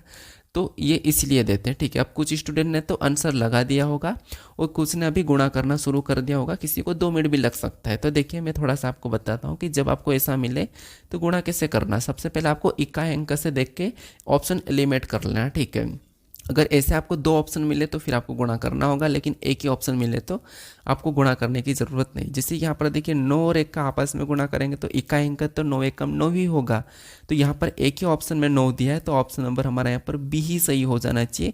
आपको बाकी में गुणा करने की ज़रूरत नहीं है, क्योंकि अगर 9 9 दो ऑप्शन में होते तो हम गुणा करके देखते हैं ट्रिक से, लेकिन यहाँ पर हमारे पास एक ही में है तो ऑप्शन नंबर बी यहाँ पर सही जवाब होगा। और ये सारे सेम ऑप्शन थे भी, ठीक है, मैंने यहाँ पर अपनी ओर से चेंज नहीं किया है, ऐसे के ऐसे ऑप्शन है। तो इसीलिए यहाँ पर आपका थोड़ा सा बेसिक भी होना चाहिए क्लियर कि आप कैसे गुणा कर सकते हो, ठीक है। अब चलिए हम बढ़ते प्रश्न 17 पे। अब 17 नंबर का प्रश्न दिया है, ये भी कथन है और इनके भी यहाँ पर 2 निष्कर्ष दिए हैं। और ये कथन निष्कर्ष आपने देखा होगा कि यहाँ पर हमें बड़ा छोटा बताना होता है, ठीक है। कि जैसे मैं यहाँ पर समझा रहा हूँ कि जैसे यहाँ पर 2 चिन्ह है, यहाँ पर हमारे पास 2 चिन्ह मेन होते हैं। कि जहाँ पर मैं एक चिन्ह बता रहा हूँ कि जैसे यहाँ पर जिसके तरफ मुंह खुला वो बड़ा और जिसके तरफ मुंह बंद है वो छोटा हो जाता है, ठीक है। तो ये चिन्ह यहाँ पर आपको पता होगा कि एक चिन्ह ऐसा भी होता है, तो बड़ा या छोटा संभावना में होता है। बराबर का मतलब था आपको पता है कि दोनों बराबर है, ठीक है। अब हम यहाँ पर इन प्रश्नों को कैसे सोल्व करते हैं, हम ऑप्शन देखते हैं। कि ऑप्शन में देखिए सबसे पहले वाला कथन निष्कर्ष क्या दिया है कि यहाँ पर जो हमारे पास दिए वी और यहाँ पर चिन्ह और एस दिया है। तो इसमें देखिए मुंह किस तरफ बड़ा है, खुला है, तो एस की तरफ मतलब वी छोटा होना चाहिए और एस बड़ा होना चाहिए। तो हम यहाँ पर क्या करेंगे, वी से एस को देखेंगे या एस से वी को देखेंगे, ठीक है। तो यहाँ पर अगर हम देखिए एस बड़ा होना चाहिए तो यहाँ पर देखिए एस से जाएंगे तो एस क्या है, बड़ा है टी से, ये भी ठीक है। उसके बाद देखिए एस बड़ा है टी से, टी और आर बराबर है और ये चिन्ह भी इसी दिशा में, ये वाला चिन्ह भी सेम दिशा में है और ये वाला भी सेम दिशा में, इसका मतलब सही है, बड़ा ही है। और ये भी सेम दिशा में, चिन्ह सेम है और यहाँ पर वी तक जाना है तो वी तक गए हम यहाँ से। तो ये वाला जो चिन्ह है हमारे पास सेम है, सेम दिशा में, ठीक है, सेम दिशा में है, एक जैसे ही है और बराबर का भी चिन्ह है। इसका मतलब 100% ये है कि एस बड़ा होगा और वी छोटा होगा, ठीक है, क्योंकि यहाँ पर तीनों चिन्ह हमारे एक जैसे हैं। तो पहला वाला जो कथन है वो तो सत्य है कि पहला वाला सत्य है कि वी छोटा होगा, एस बड़ा होगा। हम यहाँ पर दूसरे को देखते हैं, इसमें पी बड़ा है, टी छोटा है, तो पी से क्या करेंगे, हम यहाँ पर टी की ओर जाएंगे। तो पी से टी की ओर जाएंगे तो पी बड़ा है ना टी से, तो ठीक है, यहाँ पर तो इतना तो बड़ा दिख रहा है। अब यहाँ पर जाएंगे तो यहाँ पर मिस्टेक हो रहा है, यहाँ तक जाना है हमें। तो यहाँ पर जो चिन्ह में ये वाले दिख रहे हैं, ठीक है, इनमें दिशा पलट गई है। जब इनमें दिशा पलट जाती है मतलब इनका मतलब चेंज हो जाती है, जब पलट जाते हैं बड़ा छोटा हो जाते हैं, तब यहाँ पर हम एग्जैक्ट नहीं बता सकते हैं कि वास्तव में ही पी बड़ा है या छोटा है। अगर आप इसको ऐसा देखोगे, ठीक है, अगर आप इसको ऐसा देखोगे कि अगर हम पी और क्यू को देखेंगे तो क्यू से बड़ा कौन है, तो आप कहोगे क्यू से बड़ा पी है, ठीक है, क्यू से बड़ा पी है। और क्यू और एस के बीच में देखेंगे तो क्यू छोटा है एस से, इसका मतलब एस बड़ा होना चाहिए और क्यू छोटा है। फिर एस बड़ा है टी से, तो इसका मतलब टी यहाँ पर होना चाहिए, तो ये बड़ा हो जाएगा। तो इस हिसाब से तो यहाँ पर टी से बड़ा कौन है, पी है, तो ये तो सही लग रहा है इस हिसाब से। लेकिन यहाँ पर हम संभावना में कह सकते कि एस पी के बराबर में ही थोड़ी हो सकता है, आगे पीछे भी हो सकता है, तो यहाँ पर हम एग्जैक्ट नहीं बता सकते, ठीक है।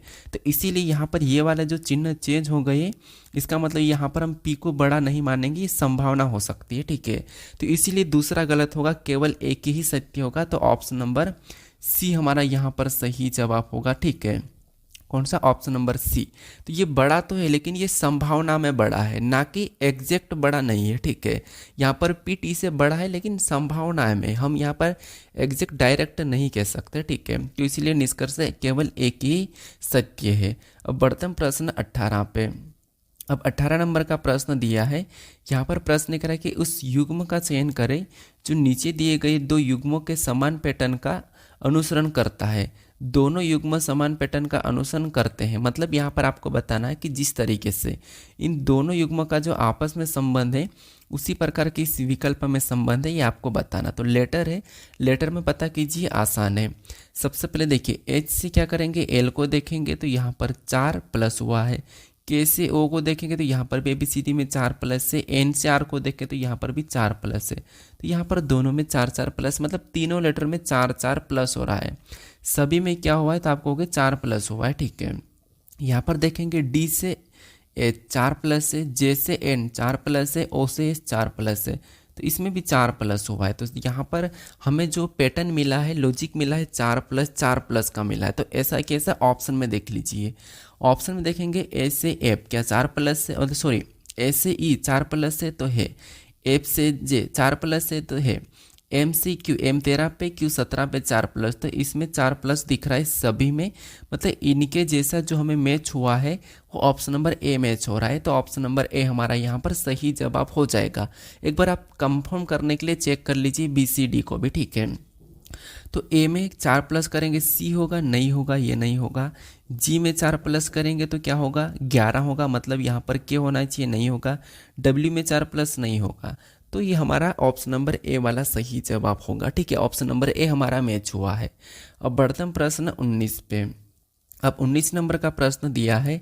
प्रश्न यहाँ प्रकार कि यदि संख्या 61, 27, 385 में प्रत्येक विषम अंक में 2 जोड़ा जाए तथा प्रत्येक सम अंक में 2 घटा जाए तो निम्नलिखित में से कौन सा अंक दाएं से तीसरा होगा, ये आपको बताना है। तो देखिए, सबसे पहले तो हमें यहाँ पर इस संख्या को लिखना होगा कि यहाँ पर क्या लिखा, 61 है, 61 के बाद 27 है, 27 के बाद हमारे पास यहाँ पर 385 है।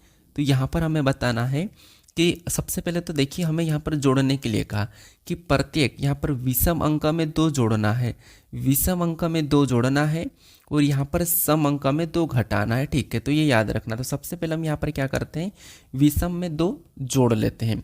तो ये हमारे पास विषम संख्या है, इसमें 2 जोड़ेंगे तो यहाँ पर कितने हो जाएंगे, 3 हो जाएंगे। ये हमारी विषम संख्या है, इसमें 2 जोड़ेंगे तो 9 हो जाएंगे। ये हमारी क्या है, विषम संख्या है, तो इसमें भी 2 जोड़ेंगे तो कितने हो जाएंगे, 5 हो जाएंगे। और ये हमारी विषम संख्या है, इसमें भी 2 जोड़ेंगे तो यहाँ पर 7 हो जाएंगे। ये हमने 2 जोड़ लिया विषम में। और सम में हमें क्या करना होगा, 2 घटाना होगा। तो ये हमारी सम संख्या है, इसमें 2 घटाएंगे तो यहाँ पर 4 बचेंगे। और ये भी हमारी सम संख्या, 2 घटाएंगे तो 0 बचेगा। और ये हमारी सम संख्या है, इसमें 2 घटाएंगे तो यहाँ पर हमारा पास 6 बचेगा। अब नई जो संख्या बनती है, इसमें प्रश्न का कहना है कि इसमें प्रश्न करा करके अंक दाएं से तीसरा कौन सा होगा, मतलब तीसरा कौन सा होगा ये आपको बताना। तो दाएं से तीसरा पता कीजिए, ये पहला है, ये दूसरा, ये तीसरा है। तो दाएं से जो तीसरा हमें दिख रहा है वो कौन सा दिख रहा है, 5वां दिख रहा है। तो दाएं से तीसरा 5वां होगा। तो ऑप्शन में देखिए 5वां कहाँ पर है, तो ऑप्शन में देखेंगे 5वां, तो ऑप्शन नंबर बी में दिया है, तो ऑप्शन नंबर बी हमारा यहाँ पर सही जवाब होगा, ठीक है।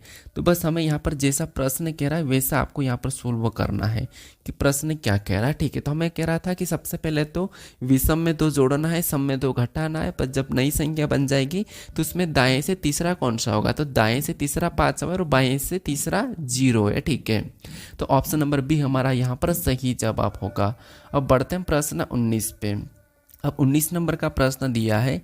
यहाँ पर हमारे पास एक प्रश्न है जो मैंने कल वाले प्रैक्टिस सेट में भी करवाया था कि सेमिनार मतलब परीक्षा होती है, हर एक सप्ताह दिया जाता है, उस सप्ताह में हर दिन अलग अलग स्टूडेंट की परीक्षा होती है। तो परीक्षा होने वाला प्रश्न ये मैंने 8वें 9वें वाले प्रैक्टिस सेट में करवा दिया था, ऐसा कि ऐसा प्रश्न, ठीक है। मतलब यहाँ पर चेंज है लेकिन ऐसा प्रश्न मैंने कैसे सोल्व करना वो बता दिया था। तो आप इसे सोल्व करने की कोशिश करें अपनी ओर से भी, ठीक है। तो यहाँ पर देखिए सबसे पहले प्रश्न यहाँ पर कह रहा है, क्या कह रहा है कि PQRSTU और V में से प्रत्येक की परीक्षा सोमवार से शुरू होकर रविवार को समाप्त होने वाली एक ही सप्ताह के अलग अलग दिन होती है। मतलब सोमवार से शुरू होती है और रविवार को समाप्त होती है, मतलब एक हफ्ते की परीक्षा है। सोमवार का आपको पता, मैं यहाँ पर मंडे लूँगा, मंडे के बाद यहाँ पर ट्यूसडे हो जाएगा, ट्यूसडे के बाद वेडनेसडे हो जाएगा, वेडनेसडे के बाद यहाँ पर थर्सडे होगा, थर्सडे के बाद फ्राइडे होगा, फ्राइडे के बाद सैटरडे होगा, सैटरडे के बाद यहाँ पर मैं संडे को लाल कर लेता हूँ, यहाँ पर संडे होगा, ठीक है। तो सैटरडे, ये बाकी तो आपको पता है कि संडे को छुट्टी रहती हो, तो मैं यहाँ पर रेड बना देता हूँ, वैसे कैलेंडर में रेड होता भी है, ठीक है। तो ये दिन है। अब यहाँ पर देखिए प्रश्न क्या कह रहा है उसके हिसाब से यहाँ पर चलेंगे, ठीक है। प्रश्न क्या कह रहा है, प्रश्न कह रहा है कि यू की परीक्षा यू की परीक्षा शनिवार को होती है, मतलब जो यू है उसकी परीक्षा शनिवार को होती है।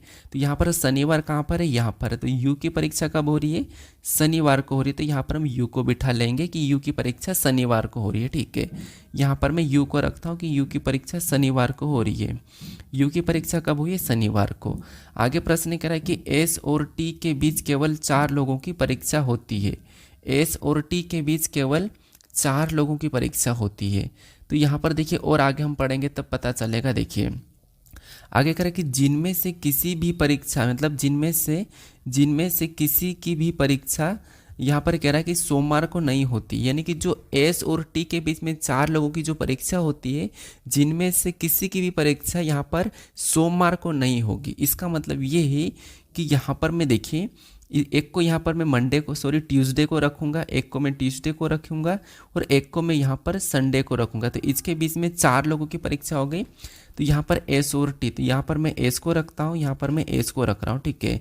एस और यहाँ पर टी के बीच, एस और यहाँ पर टी के बीच 4 लोगों की केवल परीक्षा हो रही है, जिनमें से किसी की भी परीक्षा यहाँ पर सोमवार को नहीं होगी। तो सोमवार को मैंने रखा ही नहीं, ठीक है। तो इनके बीच में 4 लोगों की परीक्षा हो रही है। अब आगे प्रश्न पढ़िए। आगे प्रश्न करें कि पी की परीक्षा आर के ठीक बाद होती है। जो पी की परीक्षा है वो आर के ठीक बाद होती है। तो हम यहाँ पर रख सकते हैं कि जैसे यहाँ पर भी पी को मतलब आर को रख सकते हैं, आर को हम यहाँ पर भी रख सकते हैं। पी तो आपको पता है ठीक बाद होती, तो ये पीछे ही रहेगा, ठीक है।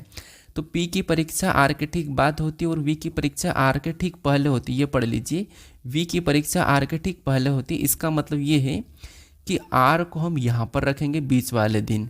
तो पी की परीक्षा आर के ठीक बाद होती है और वी की परीक्षा आर के ठीक पहले होती, तो यहाँ पर ऐसा आ जाएगा, ठीक है, कि वी आर से पहले और पी आर के बाद, ठीक है।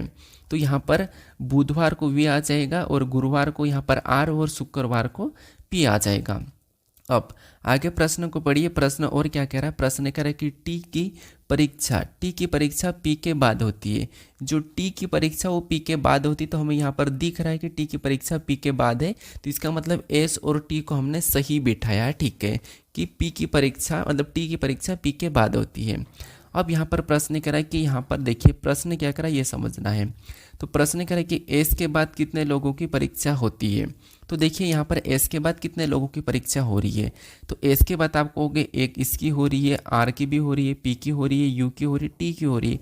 टोटल एस के बाद जो परीक्षा हो रही है वो कितने लोगों की हो रही है? 5 लोगों की हो रही है। आप कहोगे कि मंडे को किसकी परीक्षा हो रही है, तो इसमें से कौन बचा है? तो आप कहोगे पी हो गया। यहाँ पर क्यू बचा है, तो क्यू की जो परीक्षा वो मंडे को हो जाएगी, ठीक है। क्यू की परीक्षा क्या हो जाएगी? मंडे को हो जाएगी। वैसे हमें मंडे का पूछा भी नहीं है, लेकिन क्यू की परीक्षा मंडे को होगी। और बाकी हमें पूछा था कि एस के बाद, तो एस के बाद 5 लोगों की परीक्षा हुई है। तो ऑप्शन में देखेंगे तो ऑप्शन नंबर सी में दिया है, तो ऑप्शन नंबर सी हमारा यहाँ पर सही जवाब होगा, ठीक है। तो आसान सा प्रश्न है, बस हमें यहाँ पर ध्यान से प्रश्न को क्या कह रहा है वैसे पढ़ के देखना है। ऑप्शन नंबर सी हमारा यहाँ पर देखिए, वैसे सी नीचे होना था लेकिन कोई बात नहीं, सी वाला यहाँ पर सही जवाब होगा। अब बढ़ते हैं प्रश्न 21 पे। अब 21 नंबर का प्रश्न दिया है। ये प्रश्न हमारा दिशा दूरी का प्रश्न है। और दिशा दूरी आपको पता होगा कि हमारे पास यहाँ पर प्लस बनाते हैं, ऊपर की ओर उत्तर, नीचे की ओर दक्षिण, राइट में पूर्व और लेफ्ट में पश्चिम, ये आपको पता होगा, ठीक है। अब हम यहाँ पर प्रश्न को डायरेक्ट सोल्व करते हैं। देखिए प्रश्न क्या करा कि यहाँ पर वरुण बिंदु वाई से ड्राइव करना शुरू करता है। जो वरुण है बिंदु वाई से, कि मान लो ये बिंदु वाई है, ठीक है, यहाँ पर मैं बना देता हूँ कि ये बिंदु वाई है, ये बिंदु वाई है। इस बिंदु वाई से वरुण ड्राइव करना शुरू करता और पूर्व की ओर 19 किलोमीटर ड्राइव करता है। यहाँ पर देखिए वाई से पूर्व की ओर, तो यहाँ पर ये वाई बिंदु है और वाई से पूर्व की ओर कितना करा है? तो पूर्व की ओर इसने 19 किलोमीटर करा, तो यहाँ पर मैं 19 लगा देता हूँ, ठीक है। यहाँ पर मैं 19 लिख लेता हूँ। ये पूर्व की ओर 19 करा है, पूर्व इस साइड होगा, ये यहाँ से इस साइड जा रहा पूर्व की ओर है, ठीक है। तो 19 किलोमीटर ड्राइव कर रहा, फिर वह दाएँ मुड़ता है और 28 किलोमीटर ड्राइव करता है। अब ये यहाँ से इस साइड जा रहा, तो दाएँ किधर होगा? इसका नीचे होगा। तो यहाँ पर इसने कितना किया? तो यहाँ पर इसने 28 किलोमीटर ड्राइव करा है, ठीक है। यहाँ पर कितना किया इसने? 28 किलोमीटर ड्राइव करा है। उसके बाद आगे प्रश्न क्या करा है? यहाँ से इस साइड गया अभी ये। आगे प्रश्न क्या करें कि यहाँ पर कह रहा है कि बाएं मुड़ता है, बाएं मुड़ता और 17 किलोमीटर ड्राइव करता है। अब ये यहाँ से ये यहाँ पर जा रहा था, इसका बायां किधर होगा? इस साइड होगा। और यहाँ पर कितना कर रहा था वो? यहाँ पर 17 किलोमीटर करा, ठीक है। यहाँ पर कितना किया इसने? 17 किलोमीटर किया है, बाएं मुड़ा और 17। फिर आगे पढ़ेंगे प्रश्न को, तो पढ़ा कि फिर वह बाएं मुड़ता है और 59 किलोमीटर ड्राइव करता है। अब यहाँ से ये इस साइड जा रहा, तो इसका बायां किधर होगा? ऊपर होगा। और 59 कर रहा मतलब यहाँ तक, तो ये 28 हो जाएगा, इतना 28, तो 59 थोड़ा और ऊपर जाएगा। तो ये कितना किया? तो ये 59 किलोमीटर क्या मतलब? ये 59 मतलब 59, ठीक है। तो अब ये यहाँ पर पहुँच गया है। आगे प्रश्न को पढ़ेंगे तो वह बाएं मुड़ता है, फिर वह बाएं मुड़ा है, ठीक है, यहाँ पर पहुँचा और बाएं मुड़ा है और 36 किलोमीटर ड्राइव करता है। अब ये यहाँ से यहाँ पर गया 59 और यहाँ से बाएं मुड़ेगा, बाएं इसका इस साइड होगा तो 36 किलोमीटर, मतलब यहाँ पर इतना इतना तो ये 17 हो जाएगा और 17 और 19 36 होते हैं, मतलब यहाँ से इतना यहाँ तक करेगा और यहाँ तक ड्राइव कर रहा कितनी टोटल, तो टोटल जो ड्राइव कर रहा है वो 36 किलोमीटर कर रहा है, ठीक है। उसके बाद आगे प्रश्न करा कि फिर वह दाएं मुड़ता है और 9 किलोमीटर ड्राइव करता है, फिर वह दाएं मुड़ता है और 9 किलोमीटर ड्राइव करता है। अब आपको पता कि यहाँ पर था और यहाँ से ये इस साइड गया, तो इस साइड जाने पर इसका दाएं किधर होगा, ऊपर होगा, और ऊपर कितना कर रहा है वो, ऊपर कितना कर रहा है, तो ऊपर वो 9 किलोमीटर ड्राइव कर रहा है, कितना 9 किलोमीटर, ठीक है। और यहाँ पर आगे प्रश्न करें कि और बिंदु जेड पर रुकता है। अब यहाँ पर जो इसने जहाँ पहुँचा है वो कौन सी बिंदु जेड है, तो ये बिंदु जेड पर रुकता है, मतलब ये वाली जो बिंदु वो कौन सी बिंदु जेड है। अब प्रश्न करें कि बिंदु वाई पर फिर से पहुँचने के लिए उससे कितनी दूरी, और कह रहा है कि न्यूनतम दूरी और किस दिशा में ड्राइव करना होगा, किस दिशा में ड्राइव करना चाहिए, ये हमें प्रश्न पूछ रहा है। तो बताइए अब यहाँ पर देखिए किस दिशा भी बताना है और कितनी दूरी भी बताना है। तो यहाँ पर अब ये कहाँ पर पहुँच रखा, यहाँ पर पहुँच रखा, और बिंदु वाई कहाँ पर है, यहाँ पर है, तो इसको यहाँ से यहाँ पर आना है, यहाँ से आपको यहाँ पर आना है, मतलब इसको जेड से वाई तक आना है। तो दिशा तो ऊपर से नीचे आएगी, ऊपर से नीचे आ रही, इसका मतलब कौन सी दिशा हो जाएगी, दक्षिण हो जाएगी। अगर दक्षिण हो रही है तो ऑप्शन में हमारे पास यहाँ पर उत्तर दिया है, यहाँ पर उत्तर दिया है, तो ऑप्शन नंबर ये दोनों तो हो नहीं सकते हैं, ठीक है। अब हम यहाँ पर देखेंगे, देखिए ये यहाँ पर देखिए, यहाँ से इधर 19 गया था और यहाँ से ये 17 गया था, तो 19 और 17 कितने होंगे, 36 होंगे, और 36 ये वापस भी तो आ चुका है, तो यहाँ पर ये दिशा तो कट जाएगी, इस दिशा तो कोई मायने रखेगा ही नहीं, ये तो कट गई है। अब ये नीचे कितना गया था, 28 गया था, अगर ये वहाँ पर 28 था तो यहाँ पर भी 28 होगा, कितना, यहाँ पर भी 28 होगा, तो 28 और ये टोटल कितना है, तो ये टोटल हमारे पास 59 है। तो 28 में से 59 को घटा लेंगे तो आपको पता होगा यहाँ पर जो इधर वाली दूरी वो कितनी बचेगी, 31 बचेगी, जो यहाँ की दूरी है, ठीक है, जो इतनी दूरी है वो कितनी बचेगी, तो यहाँ की दूरी वो बचेगी 31 किलोमीटर बचेगी, ठीक है। तो अगर ये 31 है तो ये वाली भी 31 होना चाहिए, क्योंकि ये 17 तो ये तो 17 थी, तो अगर ये 31 है तो ये वाले भी कितनी 31 होना चाहिए, ठीक है, क्योंकि ये तो कट चुका है। तो 31 और 9 है, तो अगर ये यहाँ से कितना आएगा, पहले 9 आएगा फिर 31 आएगा, तो टोटल ये जो वाई पर पहुँचने के लिए इसको कितना दूरी तय करना पड़ेगा, यहाँ पर 40 किलोमीटर, और किस ओर, तो दक्षिण की ओर है। तो ऑप्शन में देखिए ऑप्शन नंबर सी में दिया है 40 किलोमीटर दक्षिण की ओर है, तो ऑप्शन नंबर सी हमारा यहाँ पर सही जवाब होगा, ठीक है। तो दिशा दूरी का प्रश्न ये भी आसान है, बस आपको जैसा प्रश्न कह रहा है वैसा सोल्व करना है। अब बढ़ते हैं प्रश्न 22 पे। अब 22 नंबर का प्रश्न दिया है, प्रश्न क्या कह रहा है, यहाँ पर प्रश्न कह रहा है कि ऐसी कितनी संख्या है जिनमें से प्रत्येक के ठीक पहले एक प्रतीक है और ठीक बाद भी एक प्रतीक है। तो बताइए ऐसी कितनी संख्या है जिसमें से ठीक पहले भी एक प्रतीक होना चाहिए और ठीक बाद भी प्रतीक होना चाहिए। तो देखिए यहाँ पर ऑप्शन, मतलब सबसे पहले हमें यहाँ पर देखना होगा बाएं से दाएं संख्या दी है और प्रतीक भी है उनमें। तो यहाँ पर ऐसी कितनी संख्या जिनके ठीक पहले और बाद में, तो एक तो हमें 9 दिखाई दे रहा है जिसके ठीक पहले भी प्रतीक है और बाद में है। उसके बाद और आगे जाएंगे तो एक हमें यहाँ पर 4 दिखाई दे रहा है जिसके ठीक पहले और बाद में दोनों तरफ प्रतीक है और साथ में भी है। यहाँ पर हमें केवल 3 संख्या दिखाई दे रही है जिनके ठीक पहले भी प्रतीक है और ठीक बाद में भी प्रतीक है, तो केवल हमें कितनी दिखाई दे रही है, 3। तो 3 ऑप्शन में देखेंगे तो ऑप्शन नंबर बी में दिया है, तो ऑप्शन नंबर बी हमारा यहाँ पर सही जवाब होगा, तो हमारा ऑप्शन नंबर बी ठीक है। अब बढ़ते हैं प्रश्न 23 पे। अब 23 नंबर का प्रश्न दिया है, ये हमारा अलग अलग तलों पर रहने वाले इमारत में रहने वाला प्रश्न है, ठीक है। अब यहाँ पर प्रश्न को समझिए, प्रश्न कह रहा है कि यहाँ पर MLNO, यहाँ पर 4 ही लोग दिए लेकिन मुझे इधर ज़्यादा दिख रहे हैं, ठीक है, MLNO, और यहाँ पर कह रहा है कि एक ही इमारत के 6 अलग अलग तलों पर रहते हैं, ठीक है। ये 6 अलग अलग तलों पर रहते हैं, उसमें से कह रहा है कि इमारत में सबसे निचले तल पर क्रमांक 1 है। मान लो कि सबसे निचला तल है तो ये क्रमांक 1 है, ठीक है, ये सबसे निचला तल है, ये क्रमांक 1 है। आगे कह रहा है कि उसके ऊपर के तल पर क्रमांक 2 है, तो इसके ऊपर के तल पर क्रमांक 2 है, ठीक है। अब आगे कह रहा है कि और इसी तरह मतलब इसी प्रकार सबसे ऊपरी तल पर, इसी प्रकार सबसे ऊपरी तल पर क्रमांक 6 है। इसका मतलब ये है कि 2 के बाद यहाँ पर 3 होगा, 3 के बाद यहाँ पर 4 होगा, 4 के बाद यहाँ पर 5 होगा और 5 के बाद यहाँ पर 6 होगा। तो इस तरीके से ये क्रमांक है, ठीक है। तो इनको मैं थोड़ा सा व्यवस्थित लिख रहा हूँ। ये हमारा पहला क्रमांक है, ये हमारा दूसरा है, ये हमारा तीसरा है, ठीक है। यहाँ पर ये पहला क्रमांक हो जाएगा, ये दूसरा हो जाएगा, ये हमारा तीसरा हो जाएगा, ये हमारा चौथा हो जाएगा, ये हमारा पाँचवा हो जाएगा, हो जाएगा ये हमारा, और ये हमारा इससे छठा हो जाएगा। ये 6 क्रमांक है, ठीक है। तो ये टोटल हमारे पास 6 क्रमांक है। मैं यहाँ पर 6 क्रमांक बना दिया हूँ।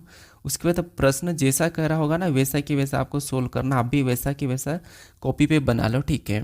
अब प्रश्न को पढ़िए। यहाँ पर कह रहा है कि के के नीचे केवल एक ही व्यक्ति रहता है। जहाँ पर भी के रहता होगा उसके नीचे केवल एक ही व्यक्ति रहता है। तो इसका मतलब के को यहाँ पर रखेंगे, के यहाँ पर रहता होगा तब इसके नीचे केवल एक व्यक्ति रहेगा, क्योंकि के को हम ऊपर तो रख नहीं सकते, दूसरे स्थान पर रखेंगे तब इसके नीचे केवल एक व्यक्ति रहेगा।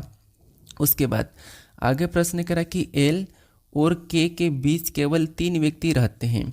एल और के बीच केवल 3 व्यक्ति रहते हैं। तो के यहाँ पर है और इनके बीच केवल 3 व्यक्ति। इसका मतलब एल को हम क्या करेंगे, 6 नंबर वाले इमारत पे रखेंगे, तब इनके बीच केवल 3 व्यक्ति रहेंगे, ठीक है।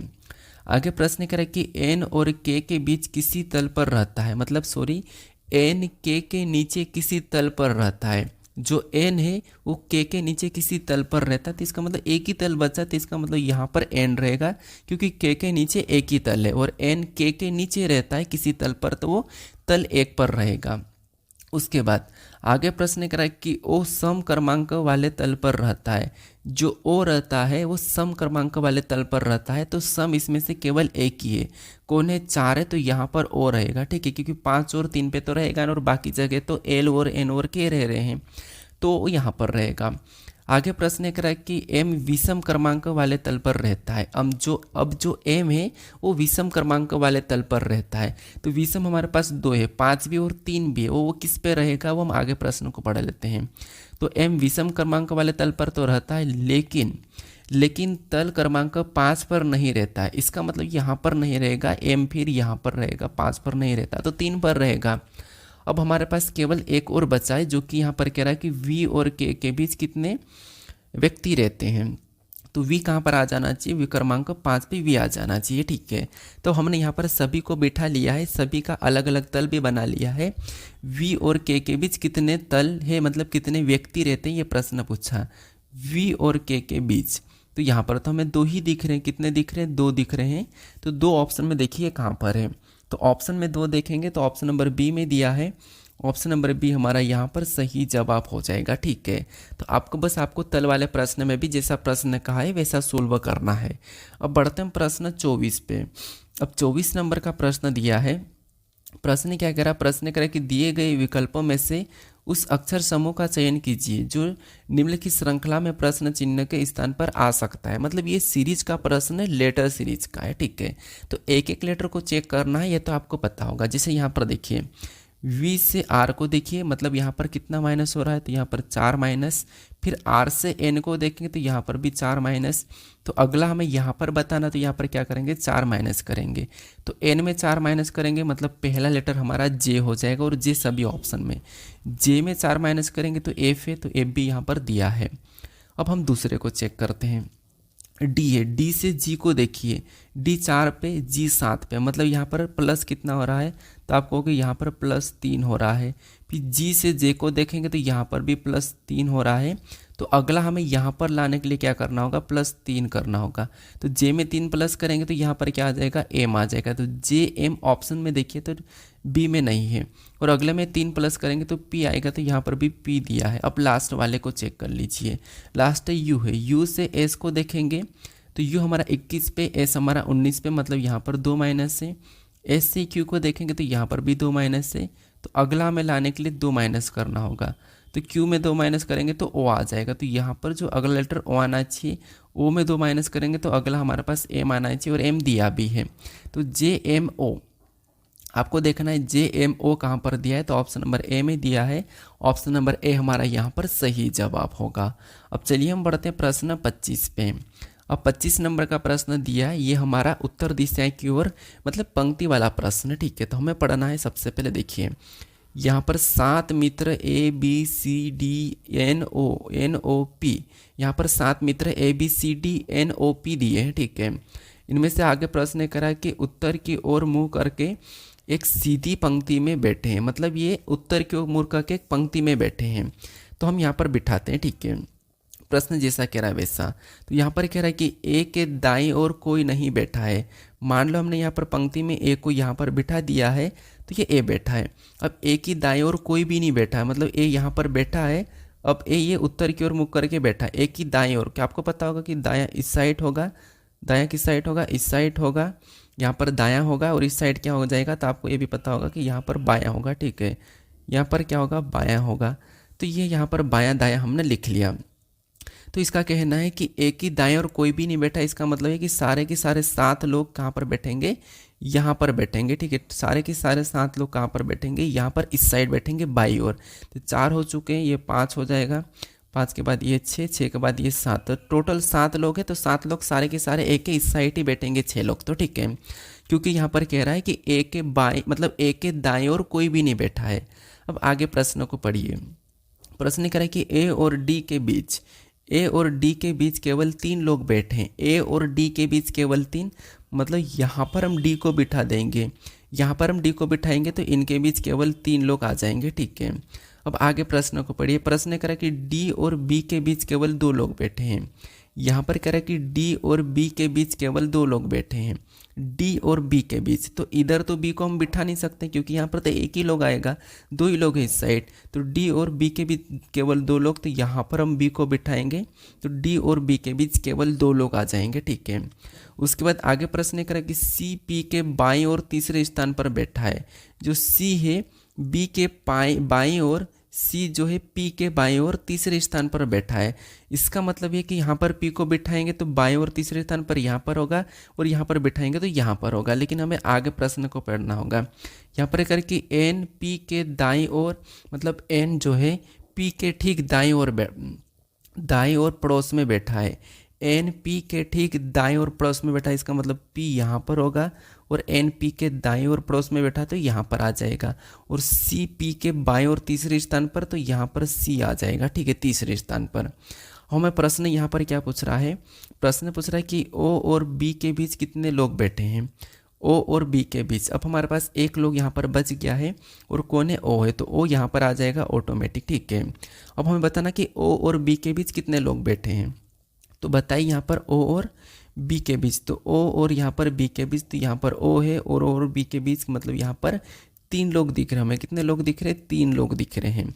तो 3 ऑप्शन में देखिए कहाँ पर है, ऑप्शन नंबर डी में दिया है, तो ऑप्शन नंबर डी हमारा यहाँ पर सही जवाब होगा। जैसा प्रश्न कह रहा है वैसा आपको बिठाना है, इसे व्रत में बिठाना होता है, वर्ग में बिठाना पड़ सकता है, ठीक है। अब बढ़ते हम प्रश्न 26 पे। अब ये 26 नंबर का प्रश्न है, ये आपके लिए टेस्ट क्वेश्चन है, तो इसका जो सही जवाब आपको कमेंट करके बताना है कि प्रिंस अपनी कक्षा में ऊपर से 24वें स्थान पर तथा नीचे से 39वें स्थान पर है, तो उसकी कक्षा में कितने छात्र हैं ये आपको बताना है। तो ये रैंकिंग वाला प्रश्न है, क्रम व्यवस्था मैंने बता रखा आपको कि जब कुल छात्र निकालना तो कैसे निकालना, पिछले प्रैक्टिस सेट में आपको सिखा रखा हूँ। तो इसका सही जवाब क्या है आप मुझे कमेंट करके बताइए। और बाकी अगर आपने इस चैनल को सब्सक्राइब नहीं किया तो आपको यहाँ पर एक लोगो दिखाई देगा, उस लोगो पर क्लिक करके आप चैनल को सब्सक्राइब कर लीजिए। अगर आपने इससे पहले वाले वीडियो को नहीं देखा तो यहाँ पर क्लिक करके आप उसे भी देख लीजिए। अगर आपके अल्फ़ाबेट की प्लेस वैल्यू याद नहीं होती तो ये ऊपर वीडियो दिखाई दे रहा राइट में, उस पर क्लिक करके देख सकते हैं, ठीक है। लेकिन आप चैनल को जरूर सब्सक्राइब कर लीजिए और मुझे इसका सही जवाब कमेंट करके बताइए, ठीक है, क्योंकि आपको कमेंट करना जरूरी है ताकि आप प्रैक्टिस करो, ठीक है। तो सही जवाब कमेंट करके बताइए। बाकी अगर आपने अभी तक इस चैनल को सब्सक्राइब नहीं करा तो यहाँ पर क्लिक करके कर लीजिए। और टेलीग्राम चैनल पर मैंने डिस्क्रिप्शन में लिंक दिया हूँ, तो वहाँ से आप PDF डाउनलोड कर लीजिए, ठीक है। तो चलिए हम मिलता हूँ नेक्स्ट वीडियो में।